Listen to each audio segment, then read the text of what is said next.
आदाब नाजरीन, आज का मुद्दा में आपका इस्तकबाल है। मैं हूं सैयद अब्बास मेहदी। आज का मुद्दा में हम बात करेंगे कि हिंदू दहशतगर्दी, हिंदू आतंकवाद किसकी साजिश है, किसने हिंदू दहशतगर्दी टर्म का इजाद किया। मुंबई के साबिक पुलिस कमिश्नर राकेश मारिया की किताब लेट मी से 9 से हर दिन नए खुलासे हो रहे हैं। इस किताब में 26/11 दहशतगर्द हमले को लेकर भी कई बातें सामने रखी हैं। साल 2008 में हुए इस हमले में मारिया जांच करने वाली टीम की कयादत कर रहे थे। मारिया के मुताबिक लश्कर ए तैयबा दहशतगर्द अजमल आमिर कसाब को एक हिंदू दहशतगर्द के तौर पर पेश करना चाहता था।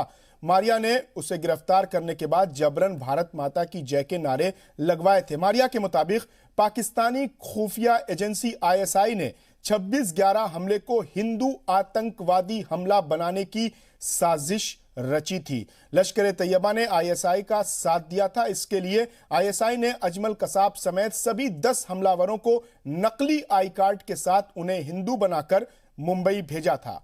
पुलिस को कसाब के पास से बेंगलुरु के रहने वाले किसी समीर दिनेश चौधरी का फर्जी आई कार्ड भी मिला था। हिंदू दिखने के लिए कसाब ने अपने दाएं हाथ की कलाई में कलावा भी बांध रखा था। किताब की लॉन्च से पहले साबिक आईपीएस ऑफिसर ने बताया कि गिरफ्तारी के फौरन बाद हम कसाब को मुर्दा घर ले गए थे, जहां हमले में मारे गए 160 लोगों की लाशें रखी थीं। लाशों को देखकर कसाब से उसको दिखाया गया और पूछा गया कि क्या यही तेरा जिहाद है। मुर्दा घर में उसके साथियों की भी लाशें थीं, जिन्हें देखकर कसाब की हालत खराब हो गई। वो उल्टियां करने लगा। मारिया ने आगे बताया कि काफिला मेट्रो जंक्शन की तरफ आया। हम उसी जगह आकर रुके जहां इस दरिंदे ने कुछ दिन पहले हमले को अंजाम दिया था। मैंने काफिला रोक दिया और कार से बाहर निकल आया। मैंने अजमल कसाब को बाहर लाने को कहा। तब सुबह के कोई 4:30 बज रहे होंगे। सर्द हवा चल रही थी। मंदिर और मस्जिद भी नहीं खुले थे। मारिया बताते हैं कि मैंने कसाब को हुक्म दिया कि नीचे झुको और जमीन पर अपना माथा टेको और भारत माता की जय बोलो। कसाब ने वैसे ही किया। इसके अलावा भी बहुत से इंकशाफात इस किताब में है जो हम बहस के दौरान चर्चा करेंगे। लेकिन अब सवाल यही उठता है कि हिंदू आतंकवाद, हिंदू दहशतगर्द को इजाद करने की कोशिश लश्कर ए तैयबा और आईएसआईएस ने मुंबई हमले के दौरान की, या हिंदू आतंकवाद का टर्म पहले ही इजाद हो चुका था। 2008 के मालेगांव ब्लास्ट के वक्त भी हिंदू आतंकवाद का नाम सामने आया और इल्जाम लगे कि मुंबई एटीएस के हेड हेमंत करकरे के दिमाग की उपज है हिंदू आतंकवाद। तो क्या वाकई हेमंत करकरे ने हिंदू आतंकवाद जैसे टर्म को इजाद किया? करकरे जिंदा होते तो इसका जवाब देते, लेकिन 26/11 हमले में वो शहीद हो चुके हैं। अब सवाल उठता है कि अगर हमलावर हिंदू हैं तो क्या पूरे समाज पर इसका इल्जाम लगाया जा सकता है, या दहशतगर्दी को सिर्फ मुसलमानों और इस्लाम से जोड़ा जा सकता है? यह बहुत पुरानी बहस है कि हर मुसलमान दहशतगर्द नहीं होता, लेकिन हर दहशतगर्द मुसलमान ही होता है। आज बात इसी पर, लेकिन पहले देख लेते हैं कि इस पूरे मुद्दे पर, इस मौजू पर किसने क्या क्या कहा। यही तो टेररिस्ट का काम होते हैं। टेररिस्ट जब घुसते हैं किसी जगह तो टेररिस्ट बन के घुसते हैं, नहीं घुसते अपना छदम बेस बना के घुसते हैं। तो वही कराया, वही उन्होंने किया। फिर भी सारे चीज को हम लोग उजागर कर दिए हैं। हिंदू टेररिस्ट बोलने के पीछे पृष्ठभूमि अलग है। ये गोलमाल और ताल गोल मार के सारे चीज को इधर के माल उधर ना करने का कोशिश करें तो बेहतर है। ये इस पार्टी के यही सबसे बड़ा समस्या है। बीजेपी पार्टी को हाँ को ना को हाँ बना देंगे रातों रात। क्या आईएसआई को कोई भारत से कोई हैंडलर हेल्प कर रहा था इनको हिंदू आइडेंटिटी देने के लिए? क्या दिग्विजय सिंह उस आईएसआई हैंडलर के रूप में काम कर रहे थे क्या? मैं बहुत गंभीरता से, बहुत सीरियस आरोप लगा रहा हूं। मैं चाहता हूं कांग्रेस पार्टी इसका जवाब दे। कांग्रेस और एलईटी, आईएसआई कम एलईटी, ये सब के जॉइंट प्रोजेक्ट के रूप में हिंदू आतंकवाद को एक तरफ से प्रोजेक्ट करने की कोशिश किया गया। ये केवल कोइंसिडेंस नहीं हो सकता है, इसके पीछे गहरा षड्यंत्र है, एक गहरी साजिश है कि पाकिस्तान कहीं ना कहीं आईएसआई, पाकिस्तान की एलईटी आतंकवाद को हिंदुस्तान में बढ़ाने की कोशिश कर रही थी और वहीं कांग्रेस पार्टी पाकिस्तान को क्लीन चिट देने का काम कर रहा था। सभी अभियुक्तों ने अपने हिंदू नाम रखे थे आइडेंटिटी कार्ड पर। उनकी एक साजिश होगी कि गुमराह करना और दिखाना था कि हम कॉलेज स्टूडेंट हैं, हम कोई आतंकवादी नहीं है। There is no let up in the attempts to radicalize young men and women in India. Besides, there is a recently uncovered phenomenon of saffron terrorism that has been implicated in many bomb blasts of the past. हमारे पास ये report आ गई है investigation में, ये Bharatiya Janata party हो या RSS के हो, उनकी जो ट्रेनिंग कैंप है वो हिंदू टेररिज्म बढ़ाने का काम देख रहे। और इसी मुद्दे के मद्देनजर आज के मुद्दा में हमने 5 सवाल पूछे हैं। हमारा पहला सवाल है कि हिंदू दहशतगर्दी का इजाद किसने किया। हमारा दूसरा सवाल है कि क्या किसी मजहब को दहशतगर्दी से जोड़ना सही है। हमारा तीसरा सवाल है कि क्या हिंदू समाज को बदनाम करने की साजिश था 26/11 का हमला। हमारा चौथा सवाल है कि क्या पाकिस्तान हिंदुस्तान में दहशतगर्दी को बढ़ावा देता रहा है और अब भी इसकी कोशिश में है। हमारा पांचवा और आखिरी सवाल है कि अगर 26/11 हमले में कसाब जिंदा न पकड़ा जाता तो क्या होता। इन्हीं 5 सवालों के इर्द गिर्द आज हमारी बातचीत होगी, बहस होगी, चर्चा होगी। इस पर बात करने के लिए हमारे साथ स्टूडियो में मौजूद हैं कोमल वशिष्ठ जी, बीजेपी की तर्जुमान हैं, राहुल लाल जी सियासी तज्जियाकार हैं। इसके अलावा हमारे साथ जुड़ेंगे विवेकानंद नरताम जी जो सियासी तज्जियाकार हैं, और साथ ही मुफ्ती मंजूर ज़ियाई साहब इल्मो हुनर फाउंडेशन के चेयरमैन है, वो भी स्काइप पर हमारे साथ जुड़ेंगे। हम तमाम मेहमानों का इस्तकबाल करते हैं। बीजेपी की लीडर, बीजेपी की तर्जुमान कोमल वशिष्ठ जी इस वक्त हमारे साथ मौजूद हैं। कोमल जी, ये हिंदू आतंकवाद, ये भगवा आतंकवाद, ये सैफरन टेररिज्म, ये किसका इजाद किया हुआ है, किसकी साजिश है, या इसमें कुछ हकीकत है? देखिए, बस सबसे पहले तो मैं आपके 5 सवालों में से 5वें सवाल का जवाब देना चाहूंगी कि मैं मुंबई पुलिस का इस चीज में धन्यवाद देना चाहूंगी कि शुक्र है कसाब को जिंदा पकड़ा। 26/11 के दिन अगर कसाब को जिंदा नहीं पकड़ा होता तो आज की दुनिया में मुंबई अटैक को हिंदू आतंकवाद के नाम से मशहूर कर दिया गया होता। और जिस प्रकार से भगवा को बदनाम किया जा रहा है, हिंदू को बदनाम किया जा रहा है, इसके लिए कोई कसर नहीं छोड़ी गई। आप खुद देखिए, कसाब को जब समीर चौधरी बना सकते हैं और मुंबई अटैक को जब हिंदू अटैक, आतंकवाद कह सकते हैं, तो कुछ भी किया जा सकता है। तो मैडम, समीर चौधरी का जो डॉक्यूमेंट है वो पाकिस्तान में आईएसआई के हाथ कैसे लगा, लश्कर तैयबा के टेररिज्म के की जो टेररिस्ट ऑर्गेनाइजेशन है उस तक वो सारे डॉक्यूमेंट्स कैसे पहुंचे? क्या कोई अंदर से गद्दारी कर रहा है? जी बिल्कुल, मैं इस बात पे आपको एक बात अब्बास और बोलना चाहूंगी। बाहर के दुश्मनों से बचा जा सकता है, लेकिन घर का भेदी कब लंका को ढा जाए नहीं पता चलता। आप एक बात बताएं, हम बाहर के लोगों से तो सेफ्टी कर सकते हैं जब हमें पता है हमारे घर में ही हमारे दुश्मन बैठे हैं, जो कि जिसकी ना कोई जात है, ना कोई पात है, ना कोई इंसानियत है उसके अंदर, कि वो घर के ही सारे भेद, घर के ही लोगों को नुकसान पहुंचाने के लिए तैयार हमारी कांग्रेस पार्टी खड़ी है इस चीज के लिए। तो जब हमारे घर में ही सारे लोग मौजूद है तो हमें बाहर के दुश्मनों की जरूरत भी नहीं है। राहुल लाल जी, आप सियासी तज्जियाकार हैं, सियासत को समझते हैं, जानते हैं, बारीकी से जमीनी सतह पर भी देखते हैं। ये जो हिंदू आतंकवाद शब्द फिर राकेश मारिया जी की किताब के बाद फिर एक मौजू बना है, चर्चा का मौजू बना है, विषय बना है। ये हिंदू आतंकवाद कहाँ से आ गया, इसकी साजिश किसने रची, इसके पीछे कौन है? देखिए, सबसे पहला तो मैं मानता हूँ कि आतंकवाद ना तो हिंदू हो सकता है ना मुस्लिम हो सकता है। आतंकवादी होता है, उसको एक धर्म विशेष से जोड़ने से भारत में लोग राजनीतिक लाभ ले सकते हैं। जहाँ तक बात है कि कौन से लोग उसमें रहे शामिल, देखिए हेमंत करकरे शहीद हो चुके हैं और उन्होंने देश के सुरक्षा में और आतंकवाद से लड़ते हुए अपनी जान दी है। उन्होंने कोई यूं ही वो नहीं गए हैं। वो अब वो जिन मामलों की तफ्तीश कर रहे थे, अगर उसमें संयोग से उनके अपने निष्कर्ष के हिसाब से कुछ हिंदू अगर उसमें फंस रहे होंगे तो एक तरह से उसको, चूंकि देखिए आतंकवाद के अभियुक्त तो कोई भी हो सकता है या कोई भी हो सकता है। अभी हम लोग श्रीलंका के आतंकवाद की घटनाओं को देख लीजिए, दुनिया में अलग अलग दूसरे जगहों पे हम लोग आतंकवाद की घटनाओं को लेके देखते हैं। तो कहीं ईसाई भी जो है कि नहीं, आतंकवादी कौन होता है? नहीं, ज्यादातर देखिए, आप ज्यादातर के आधार पर तो नहीं जा सकते ना। हम ये कहेंगे, आप इधर देखें, अभी श्रीलंका का आतंकवाद का मामला हम लोग बात भूल गए क्या? आप बताइए ना, आप इधर देखें, आप जो बयान दे रही हैं कि हेमंत करकरे गलत निष्कर्ष निकाल रहे थे। आतंकवादी की डेफिनेशन क्या है, आप बस इतना बता दीजिए। आतंकवाद की डेफिनेशन मेरी नजर में तो यही है कोमल जी कि कोई भी ऐसा एक्ट, कोई भी ऐसी क्रिया जिससे पब्लिक में टेरर पैदा हो, लोगों में खौफ पैदा हो, वो आतंकवाद है, वो टेररिज्म है, वो दहशतगर्दी है। तो अब तक ये चीज कौन करता आया है? हर जगह के इंसिडेंट मिलते हैं, दहशतगर्द करते हैं। आप हर जगह छोड़िए ना, आप भारत की बात करिए। भारत के संदर्भ में आप इधर देखिए, आप भारत की बात करिए। अच्छा, आप एक को आप अब देखिए, कोई हिंदू शामिल हो गया तो क्या हम लोग हिंदू आतंकवाद शब्द कहते हैं? वो सही शब्द है। कोई मुस्लिम शामिल हो गया, हिंदू को तो बनाया गया ना। ये आप कैसे कह रहे हैं? ये तो आपके शब्दावली है। कोमल जी, हेमंत करकरे का अपमान है ये। हेमंत करकरे देश की सुरक्षा में गए, वो अपना निष्कर्ष निकाल रहे थे, जांच कर रहे थे, वो अब बचे नहीं। वो आप एक बात बताएं ना, अभी भी कसाब का नाम अगर आप समीर चौधरी अभी भी अभियुक्त हैं, आरोपी हैं, अभी भी वो सजा मुक्त नहीं हुई है। तो हम लोग उनको आरोपी बनाने वाले कौन है? दिग्विजय उनका यकीन करेगा? कौन यकीन करेगा उनका? नहीं, कौन यकीन करेगा और नहीं करेगा का मतलब नहीं है ना। उनके विचार तो लोग ऐसा भी सुनते रहते हैं।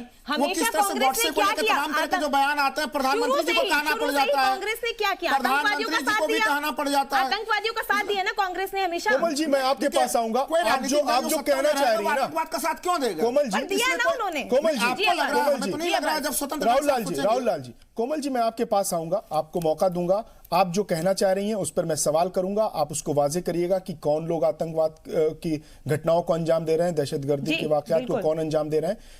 विवेकानंद जी भी हमारे साथ इस वक्त जुड़ चुके हैं, हमने उनका तारुफ करा लिया था, अभी हमको इन्होंने लेट ज्वाइन किया है। विवेकानंद जी, आपको क्या लगता है कि ये एक बार फिर हिंदू आतंकवाद का जो एक जिन है वो फिर बोतल से बाहर आ गया है और इस पर अब सियासत तेज हो गई है, बीजेपी कांग्रेस आपस में सियासत कर रहे हैं? आपको क्या लगता है कि हिंदू आतंकवाद क्या वाकई में एग्जिस्ट करता है या सिर्फ ये एक सियासत है और एक पूरे समाज को बदनाम करने की कोशिश है?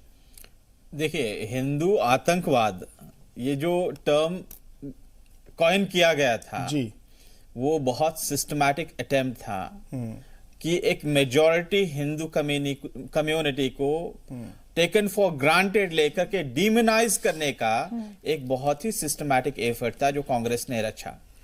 हमें ये बात समझने की आवश्यकता है कि जब ये हिंदू टेरर का ये जो संज्ञा ये यहां पर लाद रहे थे, भगवा आतंकवाद की जब बात कर रहे थे, उसी समय आईएसआई और लश्कर-ए-तोयबा ट्रेंड, ये जो टेररिस्ट है मुंबई में आते हैं, जिस प्रकार का आतंक का कहर मचाते हैं वहां पर, और उनके हाथों में वो कलावा वो पहने हुए आते हैं।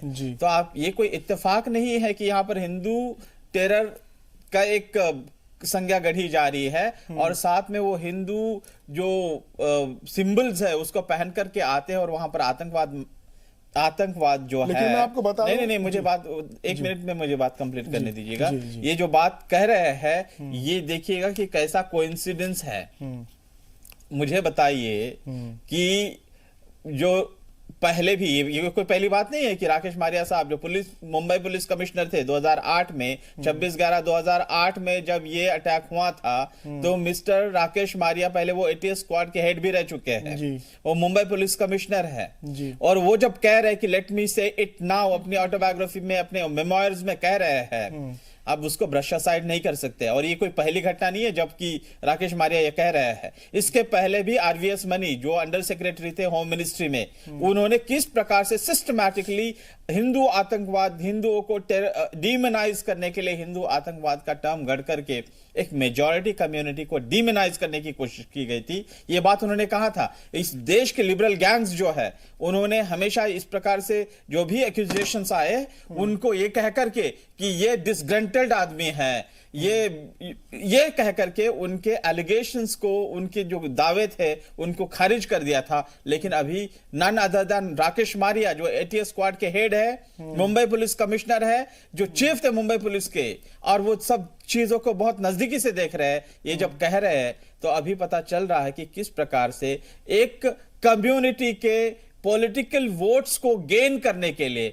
एक मेजॉरिटी कम्युनिटी को टेकन फॉर ग्रांटेड लिया गया था और ये इस प्रकार की डिमोनाइज करने की कोशिश की गई थी। अब और बहुत सारी चीजें जो है खुलती जाएंगी, आप देखते रहिएगा। ठीक है, राहुल लाल जी आपको जवाब देना चाह रहे हैं। कह रहा हूं कि देखिए, कोई आतंकवादी जब यहाँ पे आ रहा है यहाँ पे भारत में, तो वो स्पष्ट है कि वो अपना नाम पता सही एड्रेस लेके तो नहीं आएगा ना। वो तो अपने आइडेंटिटी को छुपाने का प्रयास करेगा। यहाँ पे बहुसंख्यक मुस्लिम है, वो हिंदुओं का कलावा पहनकर ही क्यों राहुल जी बताइए ना, आप देवेंद्र सिंह को देख लीजिए ना, शत्रुमुल्क की तरह शत्रुमुल्क की तरह देवेंद्र सिंह को देख लीजिए ना, सामने आतंकवादियों के साथ गाड़ी में बैठे हुए थे। आपको लगता है मुस्लिम थे क्या? आप वास्तविक देवेंद्र सिंह आपको मुस्लिम नजर आ रहे हैं? जहां पर भी देखिए 56 कंट्रीज को छोड़ दीजिए ना, देवेंद्र सिंह आपको मुस्लिम आतंकवादी नजर आते हैं क्या? वो मुस्लिम आतंकवाद का मामला है। देवेंद्र सिंह कोई भी लोगों के नाम उसके गाड़ी में कौन बैठा हुआ था? उसके गाड़ी में गाड़ी में कौन बैठा था? असीमानंद जी का नाम था। इसलिए सारे भी चार्जेस जो है उनके अब्सॉल्व किए गए हैं। सारे चार्जेस इधर और प्रज्ञा सिंह जी की जो बात कर रहे हो, साजिद प्रज्ञा सिंह जी की,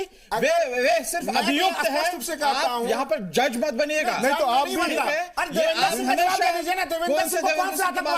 अरे भाई एक देवेंद्र सिंह का नाम आपके सामने आ रहा है। हिंदू होता है ना मुस्लिम इस देश में, इस विश्व में 56 मुस्लिम कंट्रीज में से 52 कंट्रीज जो है वहां पर किसी प्रकार की आतंकवादी घटनाएं आए दिन होती रहती है। वो क्या कर रहे थे? उसका जांच वो कैसे कर रहे थे? तरह चलिए ठीक है, एक एक करके बात करेंगे, एक एक करके बात करेंगे, जमीन में घुसा करके एक एक करके बात करेंगे, एक एक करके बात करेंगे तो बात बहुत छिपाएगी। विवेकानंद जी, राहुल लाल जी, 2014 के बाद विवेकानंद जी, राहुल लाल जी, एक एक करके बात करेंगे तो लोग बात समझ पाएंगे। एक एक करके देखिए, मुझसे पूछा था देखिए विवेकानंद जी एक एक करके बात करेंगे ना, सबको मौका मिलेगा ना, सबको मौका मिलेगा। विवेकानंद जी सभ्यता कभी विवेकानंद जी आपको पूरा मौका मिला, फिर आपको मौका मिलेगा और फिर जो वो पॉइंट्स नोट कर लीजिए, उसके बाद जवाब दीजिएगा। राहुल लाल जी, आप अपनी बात कमलफाज में खत्म कीजिए, फिर कोमल जी को भी हम उनसे सवाल लेंगे और इसका जवाब लेंगे। करेंगे। कभी भी आतंकवाद का कोई धर्म नहीं होगा। इस चश्मे से देखेंगे तो फिर हम आतंकवाद से निपट नहीं सकेंगे। आतंकवाद की समस्या कहां नहीं है? चचनिया में देख लीजिए, वहां पे कौन से लोग हैं? दुनिया के अलग अलग ईसाई आतंकवाद भी आपको नजर आएगा, बौद्ध आतंकवाद भी नजर आ रहा है। भारत में देवेंद्र सिंह का सामने उदाहरण सामने में आ रहा है तो आप कह रहे हैं वो आतंकवादी नहीं। अरे भैया, आतंकवादी को अपने गाड़ी में बैठा के लेके घूम रहे थे। हमने किसी धर्म से आतंकवाद से नहीं जोड़ा। कोमल जी, मैं आपके पास आ रहा हूँ। राहुल लाल जी, विवेकानंद जी, कोमल जी के पास मैं आ रहा हूँ। मेरा सवाल ले लीजिए और फिर आप सारे जवाब दीजिएगा। कोमल जी, संगाएं गढ़ी गई और बड़े चलिए, कोमल जी, विवेकानंद जी, कोमल जी मेरा सवाल ले लीजिए, उसके बाद आप राहुल लाल जी की बातों का जवाब दीजिएगा। कोमल जी, ये बताइए, मालेगांव ब्लास्ट होता है, अजमेर ब्लास्ट होता है, मक्का मस्जिद ब्लास्ट होता है, तो जब इस तरह के नाम निकल के सामने आते हैं तो सवाल तो उठेंगे ना, लोग कहेंगे ना, उसी कम्युनिटी से, उसी सोसाइटी से निकल कर आ रहे हैं, तो इस देश में, इस विश्व में 56 मुस्लिम कंट्रीज में से 52 मुस्लिम कंट्रीज में किसी ना किसी प्रकार की आतंकवादी घटनाएं आए दिन होती रहती। वो ISIS क्या है भाई साहब? ये बोको हराम क्या है? लश्कर विवेकानंद जी आपके पास आऊंगा। विवेकानंद जी आपके पास आऊंगा। सवाल नहीं उठाते हैं? ऐसे नहीं। कोमल जी को, कोमल जी से मैंने सवाल किया। विवेकानंद जी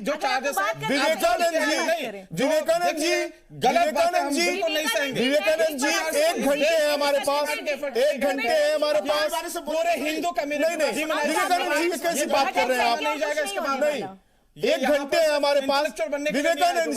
विवेकानंद जी 1 घंटा है हमारे पास और इस 1 घंटे में आप खुलकर बात कीजिएगा। मैंने जो सवाल किया है उसका जवाब कोमल जी को देने दीजिए, फिर मैं आपके पास आऊंगा। आप 56 कंट्री मुस्लिम मुल्कों की बात करिएगा, मुस्लिम आतंकवाद की बात करिएगा, इस्लामी दहशतगर्द की बात करिएगा और ताल ठोक के बात करिएगा। लेकिन जब भगवा आतंकवाद पर सवाल उठेगा तो आप पूरे समाज को कटघरे में न खड़ा करने के लिए सवाल उठाने लगेंगे। अभी रुक जाइए कोमल जी, कोमल वशिष्ठ जी से बात, इसलिए मैं आपको वास्तविकता बता रहा हूं कि क्या हो रहा है। नहीं, बिल्कुल। देखिए, मैं सबसे पहले ये बात बोलना चाहूंगी, आतंकवाद की शुरुआत हम ये नहीं कह सकते कहां से हुई और कहां से नहीं हुई, क्योंकि इसका एक ही ग्रंथ है और एक ही जगह नाम लिखा हुआ है जिसका नाम शुरुआत होता है जिहाद से। जहां पे बात जिहाद की होती है वहां से शुरू होता है आतंकवाद। और रहा सवाल हमारे हिंदुस्तान में, हमारे भारत में आतंकवाद लाने वाले हमारे अपने घर के भेदी हैं जो कि कांग्रेस परिवार है ही है। मैडम आपको पता एक है बात ये मैं आपको क्लियर कर दूं कि ठीक है? जिहाद का आतंकवाद से कोई लेना देना नहीं लेकिन है। जिहाद के नाम जिहाद पे को आप लोगों को डीपली भड़काया पढ़िए। जाता है। जिहाद कुछ लोग तलवार हैं, से नहीं अब्बास होता। जी, कुछ लोग नहीं, हैं ये टर्म जो इजाद कर दिया। जो जैसे आपको जो दर्द, जिहाद का- जैसे आपको भगवा आतंकवाद पे दर्द हो रहा है जिहाद ना, के नाम पे लोगों को मैं बोला अभी जाता है, जिहाद भड़काया के जाता नाम है। पर जिस प्रकार से जिहाद के नाम जिहाद से के सारे नाम विश्व पे को ठीक है, भड़काया नहीं जाता है। नहीं उनको बोलने दीजिए, मैं उनको क्लियर कर रहा था। बचा हुआ है ना, राहुल जी, उसके खिलाफ नहीं, जो राहुल जी, पढ़े मैं तो लिखे डिस्टर्ब समुदाय नहीं का कर रहा हूं, कर्तव्य बनता है, सुनना दायित्व बनता है, विवेकानंद जी, विवेकानंद जी बहस- विवेकानंद जी, आप 2 मिनट का समय सब लोग दीजिएगा बारी मुझे। बारी से ठीक है, कोमल जी को राहुल बोलने दीजिए, मैं कोमल छोटी जी सी को बात बोलने दीजिए। आपसे पूछना चाहूंगी, जी इंसानियत है अभी या खत्म कर दी बेच खाई कांग्रेस वालों ने? 166 लोग मरे थे, 300 लोग घायल हुए थे। क्या अभी भी इस चीज के लिए उन्होंने ग्रंथ लिखने हैं? क्या अभी भी उन्होंने इस चीज के लिए सपोर्ट करना है आईएसआई का? आप इतना उनका सपोर्ट करके बोल रहे हैं, चलो ठीक है। अब मेरे को समझ नहीं आ रही, कांग्रेस का सपोर्ट, यूपीए का सपोर्ट कोई कैसे कर सकता है इतने करप्शंस के बाद, इतने आतंकवाद फैलाने के बाद? और नाम रख दिया सीधा। एक बात बताए, किसके फर्जी डॉक्यूमेंट्स तैयार हुए? मतलब अगर वो कसाब मारा जाएगा, जेल में उसको मारने की कोशिश की, तो फर्जी डॉक्यूमेंट्स में ये नाम आए जी समीर चौधरी है, हिंदू चेहरा है। क्यों किया गया ऐसा? क्यों हिंदू को, हिंदुत्व को बदनाम करने की कोशिश की गई? आप इतना बताइए। क्यों हाथ पे कलावा बांधा गया ताकि हिंदुत्व का चेहरा आए सामने?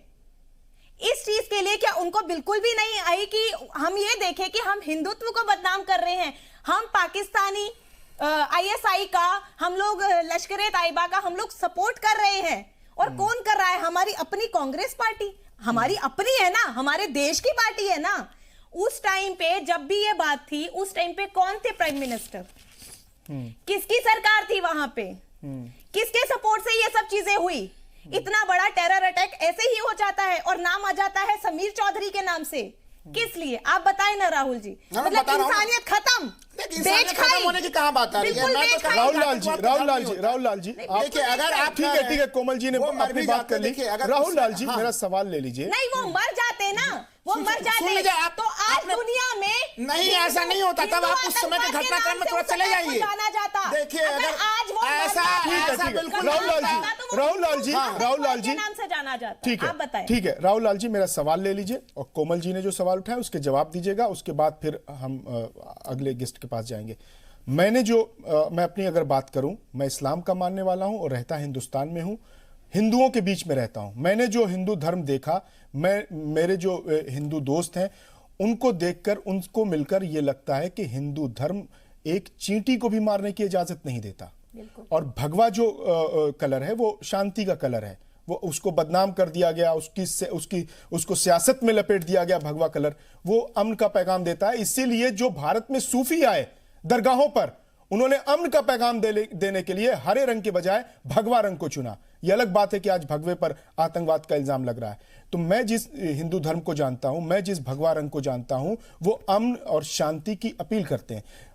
अगर उसमें से, उस समाज से 2-4 लोग इस तरह से निकल जाते हैं, तो क्या यह कहना ठीक है कि हिंदू आतंकवाद, भगवा आतंकवाद, संघीय आतंकवाद?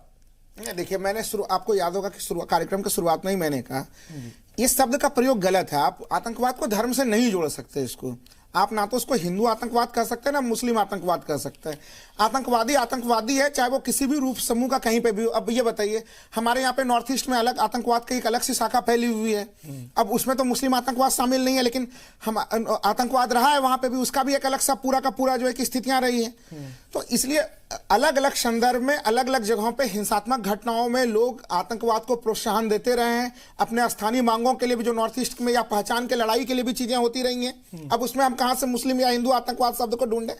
तो इसलिए यह कहना गलत चीज है। जहां तक यह कहा जा रहा है कि देखिए, हिंदू धर्म बिल्कुल शिक्षा नहीं देता है, आप सही कह रहे हैं। लेकिन अब इतने बड़े से आबादी में कौन क्या चीजें कर रहा है और कौन किस रूप में क्या परसीव कर रहा है और क्या चीजें कर रहा है, नहीं राहुल जी, अब भाई कहां से आ रहे हैं लोग? इधर कौन कर रहा है? देखें, आप देवेंद्र बताइए जैसे लोग कहां से आ जा रहे हैं, सो बताइए ना। देवेंद्र जैसे लोग कहां से आ रहे हैं? आप एक पक्षियों के मत सोचिए, आंख खुला रखिए, आंखों को खुला रखने की जरूरत है।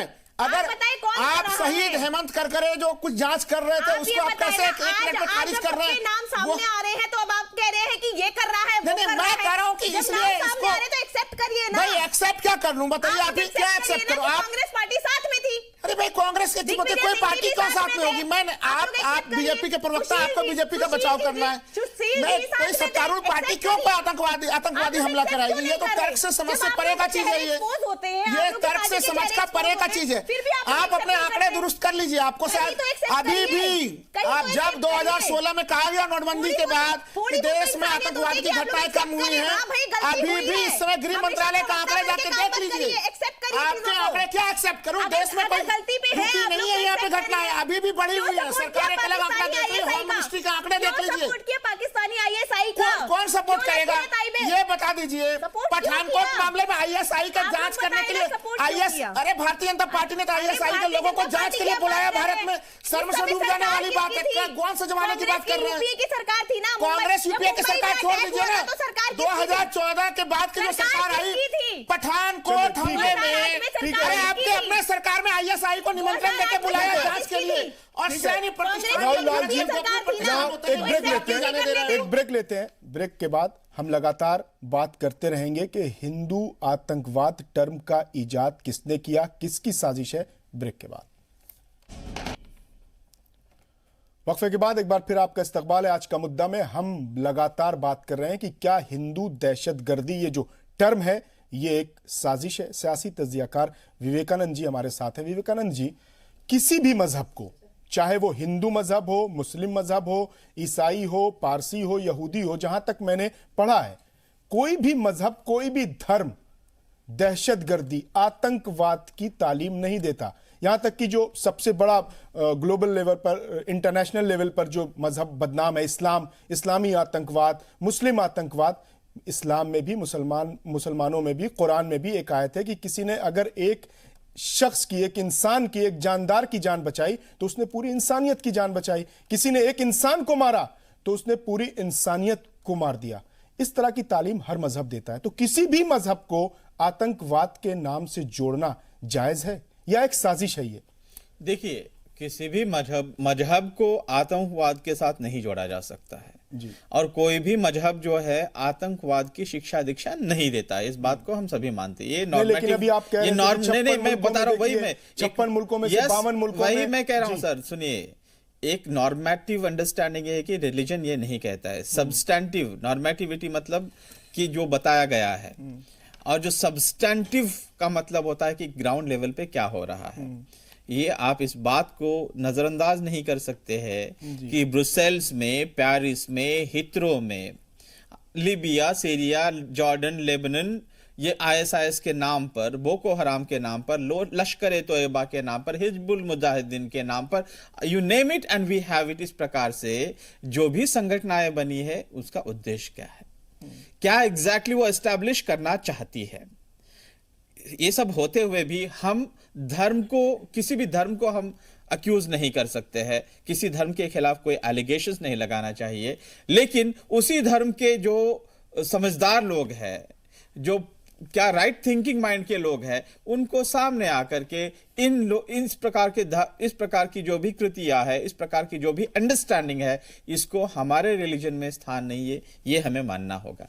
अब दूसरी बात, हमारे जो मैं जहां